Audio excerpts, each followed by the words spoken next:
এই যে দেখুন, এই মুহূর্তের ব্রেকিং নিউজ আর থাকবে না। না, আপনারা সবাই কাঁপিয়ে দিন। হানিফ সংকেত মানেই হাসি ঠাট্টার প্যাকেজ, আর তার সারা জাগানো অনুষ্ঠান ইত্যাদি মানেই বিনোদনের পাশাপাশি সমাজের তীক্ষ্ণ ব্যঙ্গ বিদ্রুপ। তবে এবার ইত্যাদি যেন আরেক ধাপ এগিয়ে গেল, কারণ এবার হানিফ সংকেতের নিশানায় ছিলেন ভারতীয় সাংবাদিক ময়ূখ রঞ্জন ঘোষ, যার কর্মকাণ্ড দেখে মনে হয় তিনি বাংলাদেশের খবর না করে যেন ফ্যান্টাসি নিউজ নেটওয়ার্কের রিপোর্টার। সম্প্রতি সময়ে বাংলাদেশ টেলিভিশনে প্রচারিত ইত্যাদিতে এক চরিত্র, যিনি কখনো হেঁটে যাচ্ছেন, কখনো দৌড়াচ্ছেন, আবার হঠাৎ করেই মিথ্যা গুজব ছড়িয়ে বলছেন বাংলাদেশ আর থাকবে না। বাংলাদেশ থাকবে না? আরে ভাই, বাংলাদেশ থাকবে না মানে তাহলে কি আমাদের সবাইকে মঙ্গলে পাঠিয়ে দেবে নাকি? দর্শকরা বুঝে ফেলতে দেরি করলেন না এ যে সেই সত্যের চেয়ে গুজব বেশি বিশ্বাসী সাংবাদিক ময়ূখ রঞ্জন ঘোষের কার্টুন ভার্সন। ময়ূখ চরিত্রে কালো কোট পরা এক ব্যক্তি এমন সব উদ্ভট অঙ্গভঙ্গি করলেন যেন তিনি রিপোর্টিং না করে জাদুর খেলা দেখাচ্ছেন।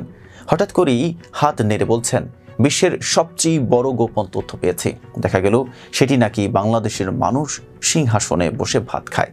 আহা, এর চেয়ে 1 কাপ চা 2 কাপ চা মেমেও বেশি যুক্তিসঙ্গত। দর্শকরা তো হাসিতে ফেটে পড়লেন, কেউ কেউ তো হেসে টিভি স্ক্রিনেই পানি ছিটিয়ে দিলেন। ইত্যাদি শেষ হতেই ফেসবুক টুইটারে শুরু হলো মিমস তাণ্ডব। কেউ লিখলেন ময়ূখ ভাই, ইত্যাদিতে আপনার হিট পারফরমেন্সের জন্য শুভেচ্ছা। আবার কেউ পোস্ট করলেন ময়ূখ রঞ্জন ঘোষের নতুন পদবি গুজব ইঞ্জিনিয়ার। হানিফ সংকেত যেন প্রমাণ করলেন হাসির মধ্যেও কাঁটা থাকে। তার সৃজনশীল উপস্থাপনায় এই ব্যঙ্গচিত্রটি শুধু বিনোদনী নয়, ছিল সময়োপযোগী এক সত্যের থাপ্পড়। ময়ূখ রঞ্জন ঘোষের বিভ্রান্তিকর কর্মকাণ্ডের বিরুদ্ধে এমন ব্যঙ্গাত্মক উপযুক্ত জবাব পেয়ে দর্শকরা খুশি, কারণ সত্যি গুজবের চেয়ে হাসির শক্তি বেশি।